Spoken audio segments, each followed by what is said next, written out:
CMPRadio.net. It's the station.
CMPRadio.net, man. Listen, man. It's Uncle P, man, and we're here with Senator John Kane of the 9th District, man. I want to give a major shout out to him. You feel me? I know Leslie can't find the button in there for the hand claps, but it's okay, man. How you feeling? I'm doing good, man. It's a lot better than I was a couple of weeks ago. But right. Like I told you a little bit earlier, that I had gone through COVID, and it grabbed a hold of me and let me go. Put his hooks in you. Them hooks is major, bro. I haven't had COVID yet, thank God. You know, I don't. You know what's crazy? I almost kind of want to get it, right? Yeah. To get it over with, right? So say I had it, right? But then it's like, I don't really want it because I don't really think, you know, the way I'm set up, you know, I can make it. I got high blood pressure, and you know, I don't go to the doctors anyway. I'm breaking all of those rules. I'm going to start going to the doctor. I'm going to start doing the things that I need to do to make sure that I'm healthy, because, you know, health is wealth. Absolutely. So we have Senator John Kane sitting here with me, man. And listen, man, I just want to tell you, right? I've looked back at your story, right? You know, the way you were raised, the way that the struggles you went through, the things that you fought through, right? And it's it mirrors mine, right? Even though it's a different color, right? The same struggle was there. So you're not a politician. Far from it. At all, right? The furthest thing from a politician, right? You know, you were a plumber, the local 690, right? A hard worker, blue collar worker. What got you to say, you know what, I'm going to run to be a senator? Well, in 2014, I lived in Ridley, so we were neighbors. Right. In 2014, I had seen some things that was going on that I personally didn't like as a labor business manager of a large union. Okay. We were donating a lot of money to the people on the other side of the aisle. They were giving us a lot of lip service. Mm-hmm. So what ended up happening, it only happened right up the road, right over in Springfield. There was a picket line that was going on, and it was February, freezing cold, and there was an event at the country club. And the people that were crossing the picket line, because we had the picket line going on up there, were all the politicians in Delaware County on the other side of the aisle. They're driving by and they're waving to all the guys. And then one of the members he asked me, he said, why are we supporting them if they're crossing our picket line? They should be here with us on this picket line. And the guy was absolutely right. So it all started out as, what does a politician hate more than anything in the world? Competition. Absolutely.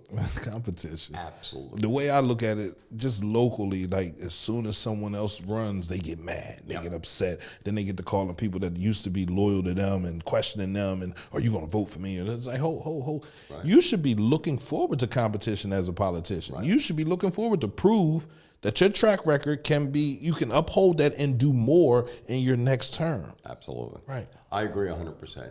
So what ended up happening was I threw it out there that I was going to run against, at the time was Senator Ted Erickson.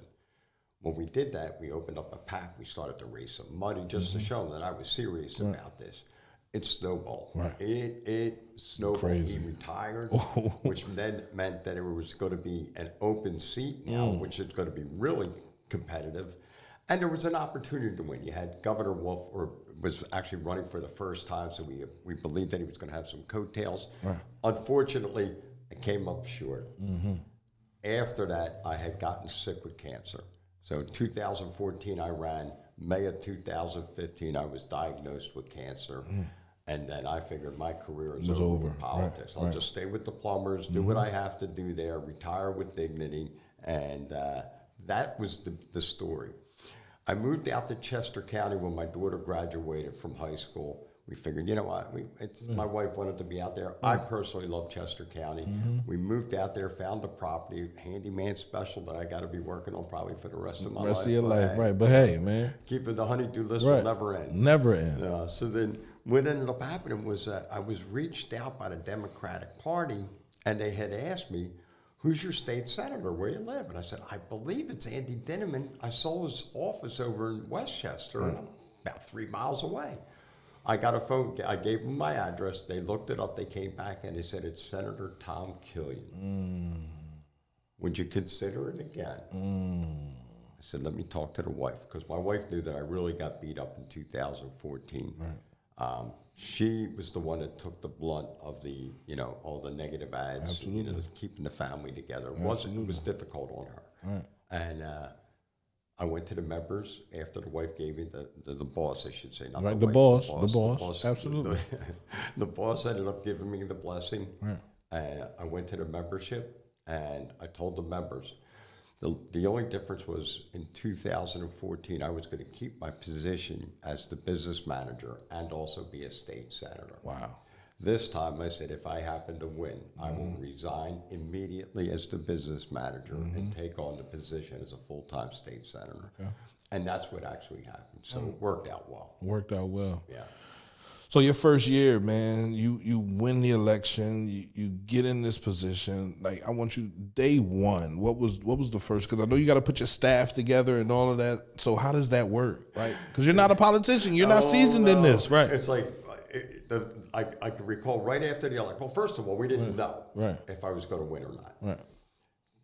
Delaware County Times had the very next day. Now, the night of the election, I was getting phone calls. Congratulations. It's like, we're nowhere near. Right. They got to count everything, right? The mail-in ballots. Yeah. Congratulations, you won this race. All right. Well, the next day, the Delaware County Times had congratulations to Tom Killian. Right. So now my phone's blowing up. Hey, good try. You gave it your shot. Way to go, pal.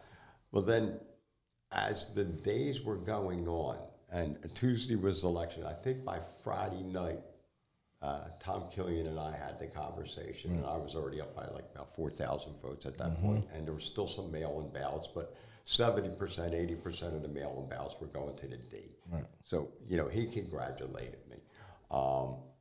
The very next day after we had won, now there's no celebrations going on. You can't. COVID was there, so we couldn't even get together to celebrate the victory. So it was almost like it hit me like a ton of bricks. You're sitting there, and it's like, where do I do now? I don't even know who to talk to. So I was dealing with the Senate Democrats. They reached out to me. There were a couple of people whose may have had some senators that had retired, so there were some open staff. I was doing a lot of interviews at the time, bringing on people that I believe would do a good job. Went to Tom Killian's staff, and I figured, hey, listen, it's not about parties. It's about the constituents. That's all I care about right now. So we were able to get a great group of people together. My goal was actually, when we were running, was that I wanted to make sure that the city of Chester was going to be heard. So I wanted to make sure that I opened up an office in the city of Chester, which we're located at 504 Avenue of the States. Let's go. So I'm a man of my word. Right.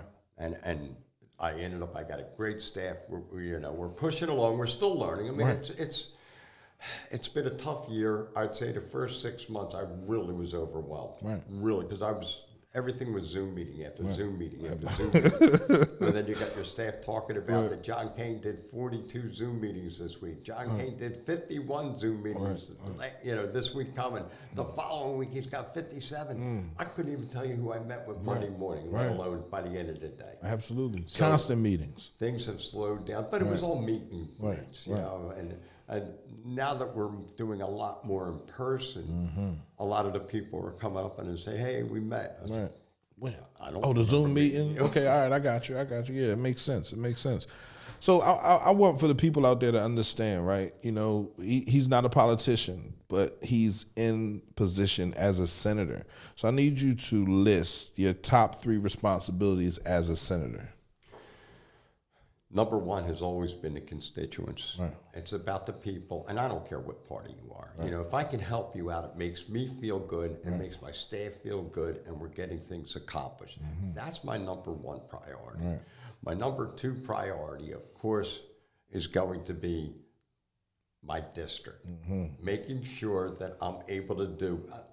It's a simple goal. It is. You know, just as I was a boss of a union, my job was to just leave it a little bit better than the way I found it. Right. It's an achievable goal. I'm very goal-oriented. Right. And that is going to be my goal, is to leave my district. Now, granted, I got the city of Chester, but then I go all the way out to Kennett Square. You know, and now they're talking about, you know, the redistricting. I don't even know where I'm going to end up after this is all said and done. But it's still going to be my goals to leave it a little bit better. The third thing that I'm trying to do is trying to bring more money into the city of Chester. City of Chester's hurting. Absolutely. You know, underserved. I look around my caucus and I see people that look more like me than you. And they're fighting extremely hard for rural Pennsylvania. And I get it, you know, but I tell them, I said, why don't you come down to the city of Chester and see what the city of Chester was? City of Chester was thriving at one time. Absolutely. At one time, even when I was in, I guess it was in the 70s, 72? I got married in 1989. And I remember coming to the city of Chester to collect my unemployment. That's where I had to go to the unemployment office here. And at the time, they had Burgers, which was the plumbing supply in the city of Chester. That's where I used to get some of my plumbing supplies. Right so across the street from the post office. Yes, exactly. Yeah. So back then, it was you know, it was. I think it wasn't as developed as it was back in maybe the 50s, the 60s, the 70s, but it can be. Yeah. I love the Avenue of the States. Absolutely. I love seeing some of them historical buildings there. I love what those brothers have done down there over the past, 5 to 10 years, right? Devin Walls, Kenneth Picasso Hunt, right? They brought art. Right. To and art is the beginning of a revolution, right? You're speaking it in canvas. People are seeing it and looking and admiring and then thinking about the things that they can do. They inspire me. They know all about the radio station. So, I think that's the beginning, right? Right there on the Ave, right? And so I salute those guys down there. And I salute you for going down there. Thank you. Right? And wanting your office to be in the city of Chester. Yep. And your third responsibility. I thought I said 3. You said 3? Well, I thought it was bringing money back into the city of Chester. Then you did say 3. Making sure that we could get some things developed in the city of Chester. I know it's going to need money. The city of Chester's in receivership. I have a great relationship with the mayor here. I got a great relationship with Brian Kirkland, state rep Brian Kirkland. Absolutely. We have to work together. We have to. It's all about partnership. Right, that's it. And that's what we need from the community also. I need to hear from the community. You give me a lot of lip service, like I'm going to call you up. Right. I give you my card. I never hear from you again. Never hear from you. Call me up. Right. If you've got a problem with trash, I look at it as though the city of Chester has been the dumping ground in Delaware County for a long time, and I don't like driving by and seeing trash. I'm not OCD, but I'm OCD when it comes to trash. I don't like to see litter. So for me, it's the exit to go on Curling to go down Delaware. I was out there this summer. I say every 2 weeks I was out there cleaning it up. It's gotten cold out there, and I've noticed people are throwing Delaware lottery tickets out, and it looks a mess. Every time I ride past, I'm like, man, I got to get out here. But it's cold, right? It's cold. It's cold, and it's like, if I come out here in the cold and clean this up, I'm going to feel some type way if it looks like this in 3 days. I said, no, I'm going to just wait for the If you're going to go summertime. out there and do some cleaning up, reach out to me. Absolutely. There's nothing I do better than clean up. I'm like I said, I'm a blue collar type of guy. I'm not afraid to go into the weeds. Absolutely. Let's get it done. You said you had a relationship with the mayor. How were you with the city's receiver? Well, I met with Michael, and my staff keep in contact, with the receiver in Chester, and we also keep in contact with this receiver for the Chester Upland School Okay, District. yeah. We have to, Right, absolutely. because they have some needs, and they have some, they have some ideas, Mm-hmm. and I think by him reaching out to me and working with my staff, we're going to be able to work with him. If he's going to keep everything tight-lipped, and I don't know about it, there's not much I'm going to be able to do. So I have a good working relationship. I've met with Michael, I think, on 3 occasions so far in the past year. So quarterly, I would say we probably have met. What is your plan for improving the city of Chester and the other municipalities in the area? Are you looking to bring more? How do you see bringing more money into the city of Chester? Jobs. There's Jobs. I was just on a phone call yesterday with a young individual that's looking for some warehouse space. Mm-hmm. He started up a trucking firm, delivering, food and product. And, I want him to come in the city of Chester. I'm going to do everything I can possibly find to find a warehouse off of 291, something that's easy accessibility from off of 95. That way he could start this business. He wants to do this business in the city of Chester. He's going to be starting out. He may not have too many employees. But I'm also looking at it as though that we need to bring big business into the city of Chester. And the commitment that I want with the individuals that we're going to try to bring in is that they were going to hire people from the local community. Right. I want to make sure that when these, these projects are going to be developed, that they look like the people in the community. It's important to do that. Absolutely. So I'm excited that, I'm trying to go out there, advocate for the city of Chester. Yep. There's nothing that upsets me more is when I go down to the shore and I go down 322 and you see all these brand new warehouses that are being constructed, 1 million square foot of warehousing. You have the Target over there. There's a lot of cars in those parking lots. They're employing a lot of people. Why didn't we get that? Right. And I'm looking as though that you got the Philadelphia International Airport. Mm-hmm.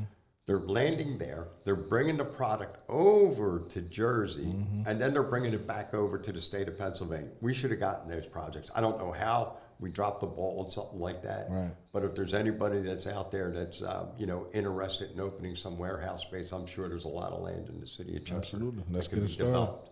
Absolutely. Let's get it started. Define Chester in your own words, man. You've been in the city for a year, right? You've been around the people. Define Chester in your own words. I define Chester by the people that I meet. People that live in the city of Chester, love the city of Chester. Yes, they do. And I could feel it when I talk to them. They're so proud of the city of Chester. I mean, the city of Chester, like we had said, has a lot of history. A lot of history. Here. A lot of history. You got the Chester Upland, you got the high school up there, and Ruth Bennett Homes. And I watched a video, and a woman ended up, she made me, and she goes, listen, I want to show you a video, and I want you to watch it. It was all about Ruth Bennett. And now when I see the kids over in Chester, I get to talk to them a little bit about it because I know probably a little bit more than they do. Right. And I'm like, why you guys got black and orange? Why your colors black and orange? Right. And they just look at you.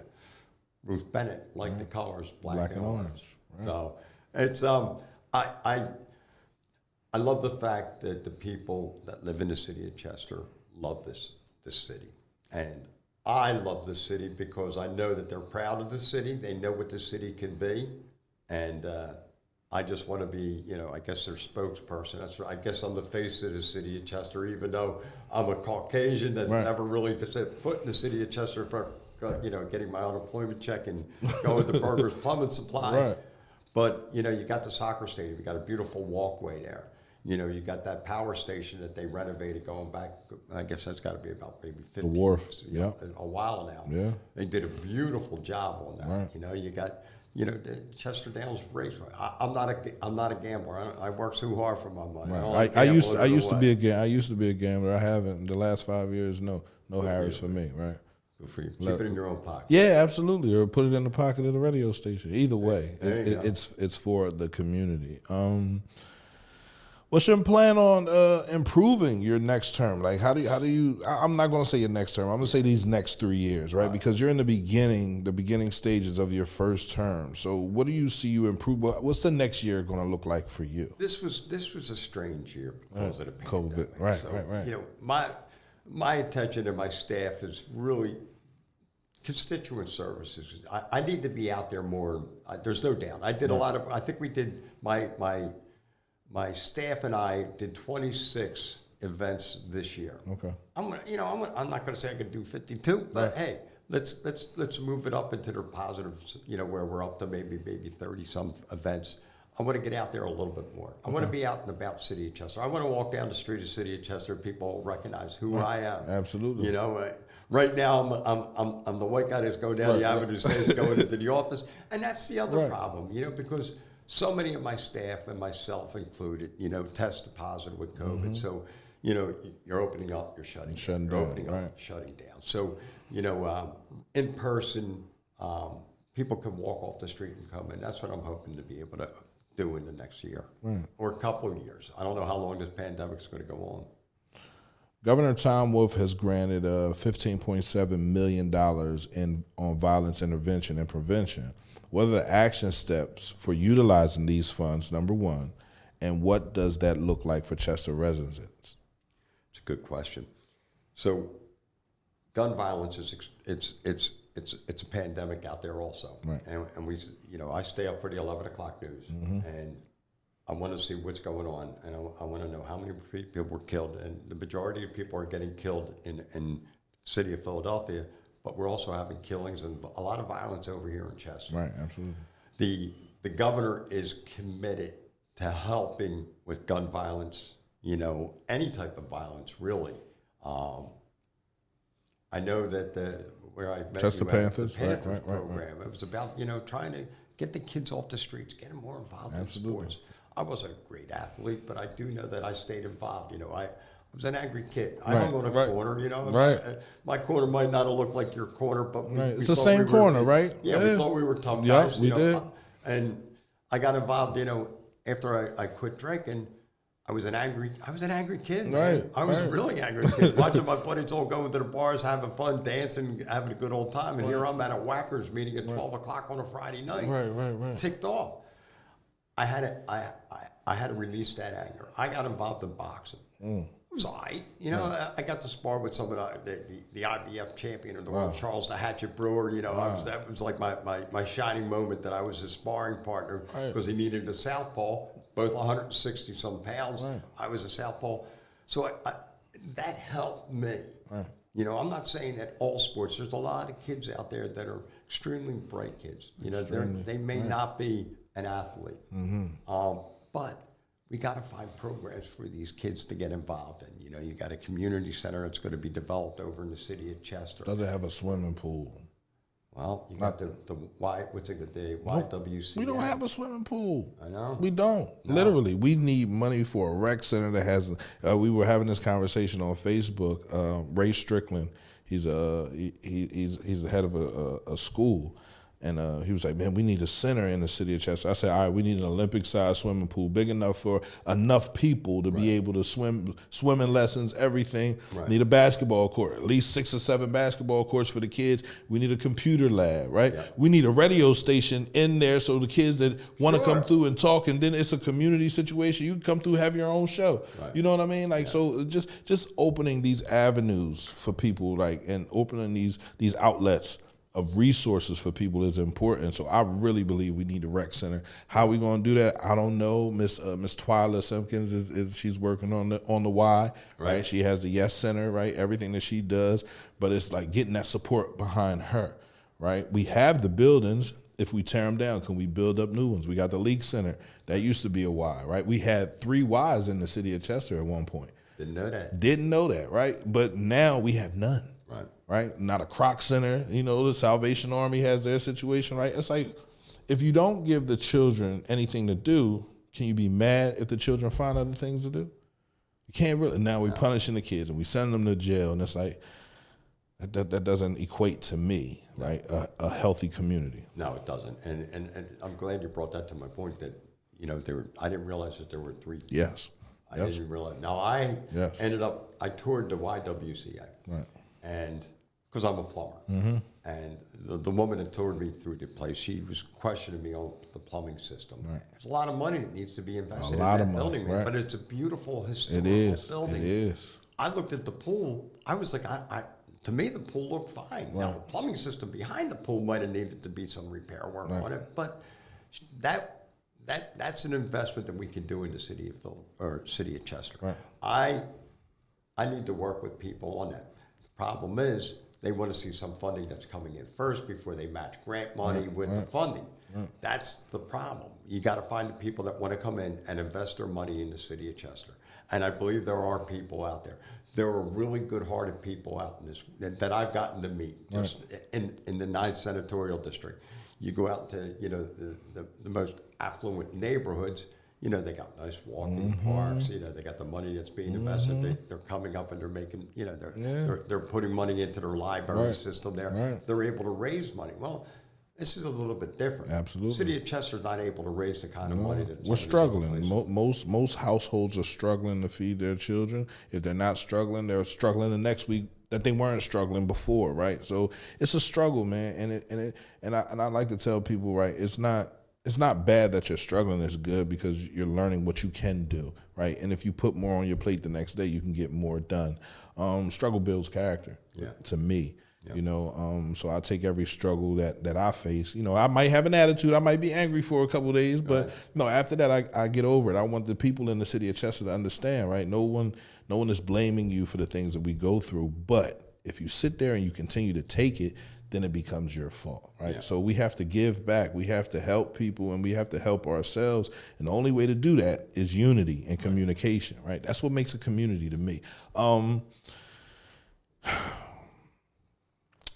got a question from a community member, right? She was a little upset, and she was thinking about, she had a fine for unemployment, and I'm gonna break it down for you, and let me know if you can answer it.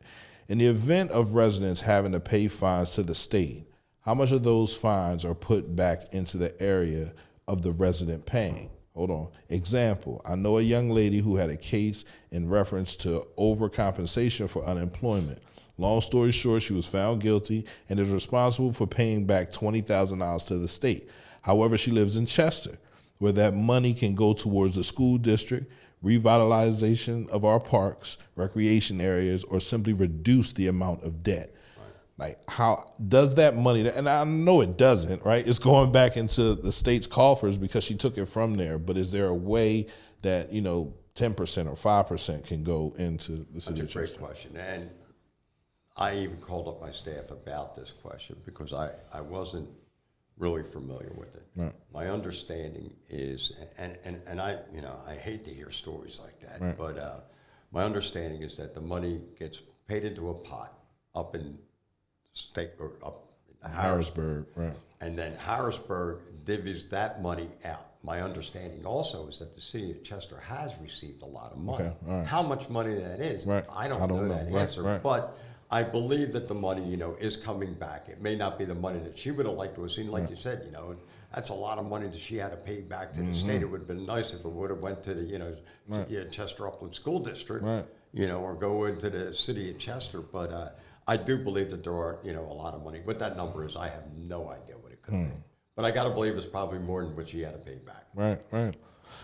So you're not a politician. So you don't play the games that the politicians play or politricians or whatever we want to call it. But we have a question: is there a more just way of ensuring that the powers that be better support the people, specifically urban communities? Politics costs an awful lot of money to run for a Senate race. We get paid $90,000 a year. Right. For me to get elected senator in the 9th Senatorial District, it costs about $3 million. $3 million. $3 million. That's what it's costing people. So you got a background. Right. I got a background. Right.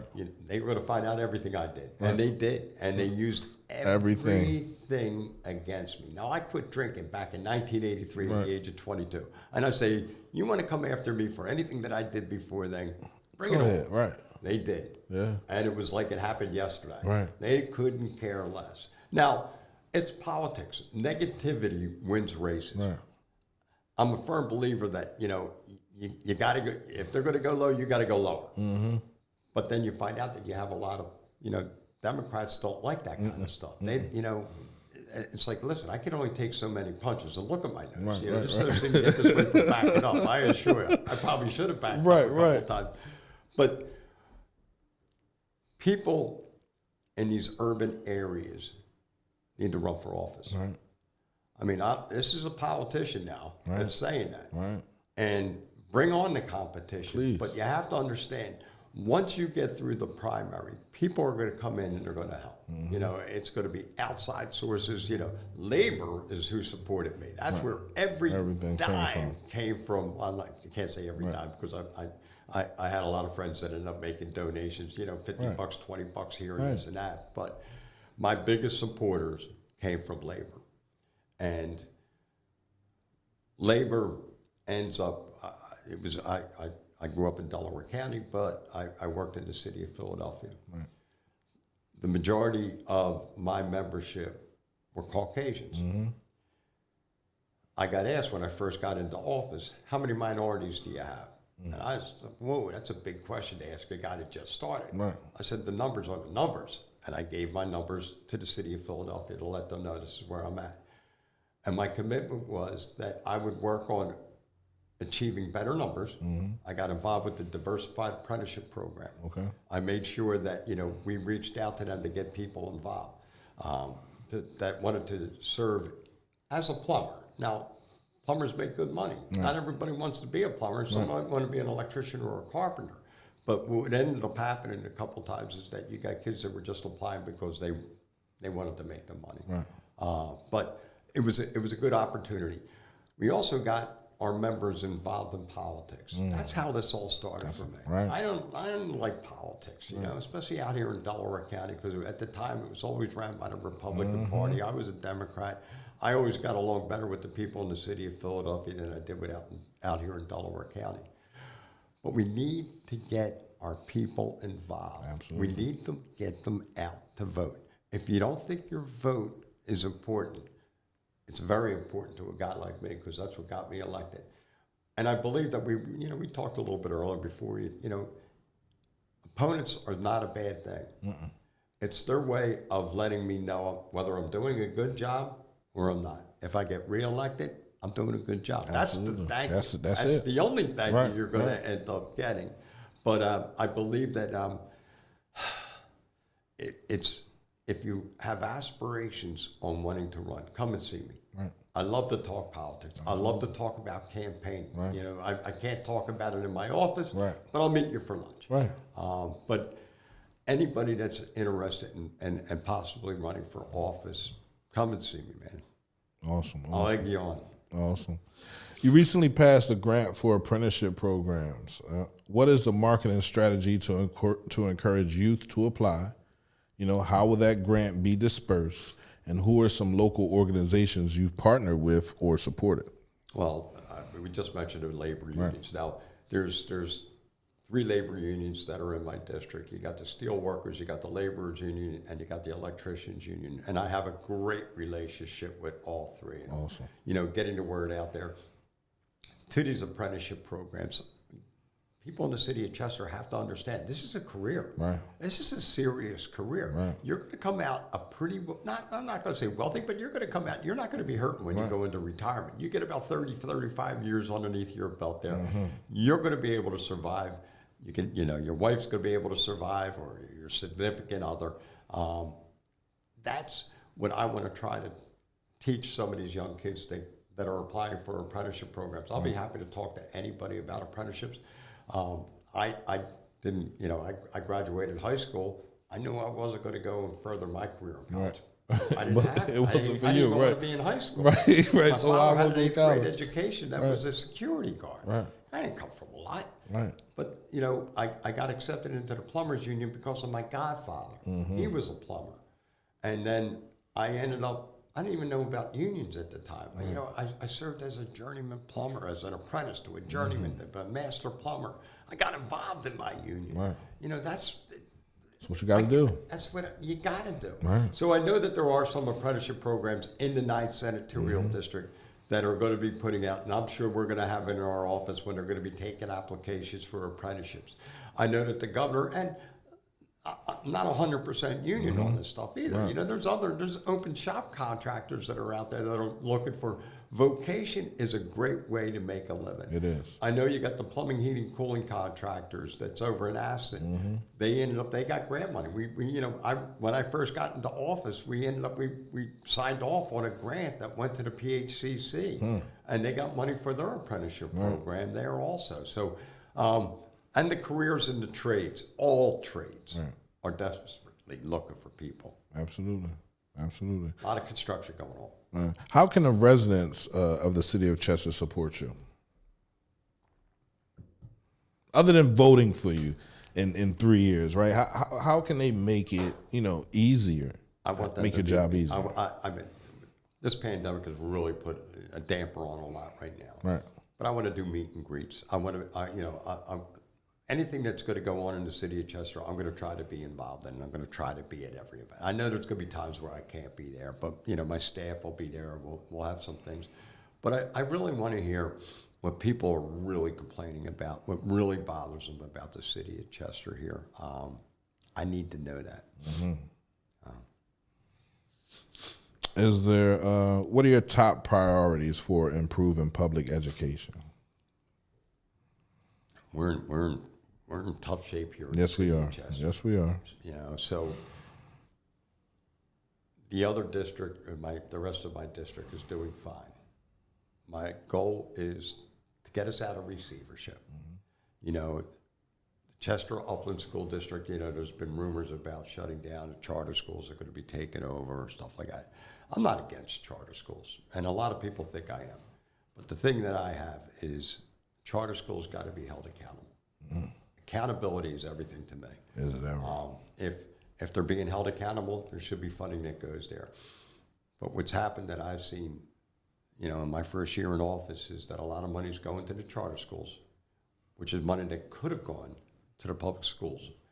And if the money would have gone to the public schools here in Chester Upland School District, I don't think they'd be in receivership right now. Right. That's my opinion. Right. But I want to try to see about working with the governor. Now the governor's in his final year, and I know that it's going to be a big campaign going on for who's going to be the next governor. But I want to make sure that we get some funding for schooling here in the city of Chester and Upland. Absolutely. Last question. Oh boy. Right. Have there been any bills or resolution provided from the Senate level around infrastructure that it affects Chester positively? I know that they're talking about, highways. 95 corridors always seems to be getting worked on, because I'm always stuck in traffic over by 322, coming from the Delaware County or coming from the city of Philadelphia. But I believe that there's going to be some money that's going to be dumped in. One of the other things that I want to mention about is broadband. I sit as on the communication and technology for the state of Pennsylvania. Okay. I'm the minority chair with that. All right. I don't know anything about technology when it comes to this. I am so far from it. And I thought it was a joke when they put me on it. I said, why you put me on this? Because I got an AOL account. Is that why? But we just ended up doing the Broadband Authority just passed, and I was able to work with that with the people on the other side of the aisle. City of Chester, and I didn't realize this until we opened up our office on the Avenue of the States there, 504 Avenue of the States. Right. We were struggling trying to get 5G service into my office. Now, we were able to do that, but there's a lot of other places, and we just realized with the pandemic, a lot of kids are being homeschooled. A lot of people are working from home. They don't have that infrastructure. So we also were able to work on that. There's going to be 5G distributed everywhere in the state of Pennsylvania. Not 1G, 5G. Right. So I'm extremely, and in fact, I just got 2 plaques that are hanging on my wall just yesterday. Right. That's how proud I am of the fact that I was able to work on something like that. And not only that, but I was able to get language in there for labor. Right. Responsible contractor language. You're not going to have fly-by-night contractors coming and performing the work, taking the money, leaving, and then they're belly up. Right. You're going to have legitimate contractors that are going to be performing this work in the state of Pennsylvania. I'm extremely proud of it because I know that's going to be bringing up, from 1G to 5G in the city of Chester. So extremely proud of that. And that's something you should be extremely proud about. But you have 3 more years left to be extremely proud, right? And then you're running again, right? I want to thank you for coming through here. My pleasure. And giving us some time, man. Any last words you want to say to the people? Yes. Mm-hmm. The most important thing that I can say to anybody right now is if you have not gotten your COVID shots, please do yourself a favor, get them. I just struggled with having COVID on January the 3rd. I thought I would be able to walk through that with no problem. Well, it beat me up for 13 straight days. And I got to admit, a couple of those nights, I prayed to God to just end it. That's how bad it was hitting me. Wow. So I'm happy to be here. I hope to come back someday. It's a beautiful place that you have here. Thank you. And anything I can do to help out, please reach out. Well, you'll be back, man. I want to say every year, man, if we can get you in here to talk about what you did last year, what you plan on doing the next year, is good. We need communication. Right. I want to thank everybody for tuning in, man. If you're listening to this as a podcast, thank you. Thank you very much. Make sure you download this, man. This is cmpradio.net, man. Cultivating Mature Positivity Podcast. It's Uncle P. I want to thank y'all for tuning in. My engineer in the room, hit our music, please.